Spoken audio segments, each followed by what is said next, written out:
Y a quelqu'un là-dedans? Pour éviter le gaspillage alimentaire, il est important de bien ranger son frigo. Mais savais-tu que dans de nombreux réfrigérateurs, le froid n'est pas le même partout? Je t'explique.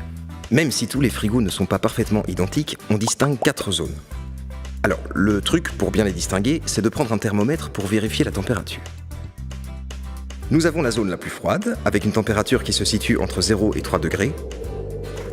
On y range la viande et le poisson cru, la charcuterie, les plats préparés ou encore les produits entamés. Ensuite, il y a la zone où la température est comprise entre 4 et 6 degrés. C'est l'idéal pour les viandes et les poissons cuits, ainsi que les produits laitiers. Puis, il y a le bac à légumes, avec une température de 6 à 8 degrés. On y range les fruits et les légumes, mais aussi les fromages à pâte cuite. Reste la porte, c'est là qu'il faut mettre les boissons, les œufs, le beurre, les pots de confiture entamés, ou encore les bocaux de sauce. Pas mal, hein? Mais j'ai encore 1 ou 2 petits conseils à te donner. Pour transporter les produits frais ou les surgelés, il faut utiliser un sac isotherme pour les garder au frais. Comme ça, on respecte la chaîne du froid. Une fois à la maison, il faut directement mettre les aliments au frigo. Et quand tu ranges les aliments, mets en premier plan ceux dont la date de péremption est la plus proche. Comme ça, c'est eux que l'on mange en premier. À ce sujet, est-ce que tu regardes bien les dates de péremption d'un aliment? Il y en a 2.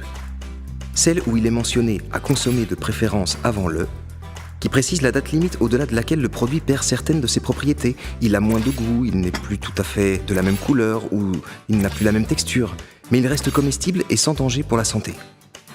C'est comme ce paquet de biscuits. Ils sont encore bons, alors que la date est dépassée, mais ils risquent de moins croustiller. Puis il y a à consommer jusqu'au, qui te donne la date limite de consommation du produit. Là par contre, si on le mange après cette date, on peut avoir quelques petits soucis de santé. Ce paquet de jambon par exemple, pas question d'aller au-delà de la date limite, sinon on risque une intoxication alimentaire. Ah, j'allais oublier.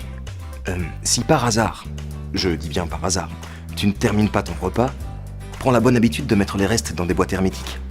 Et puis tu attends que tout refroidisse et tu les ranges au frigo dans la zone fraîche. Voilà, tu te souviens? Voilà, j'espère que tout était bien clair. N'hésite pas à partager ces conseils avec ta famille, parce que c'est tous ensemble que nous devons lutter contre le gaspillage alimentaire. À plus.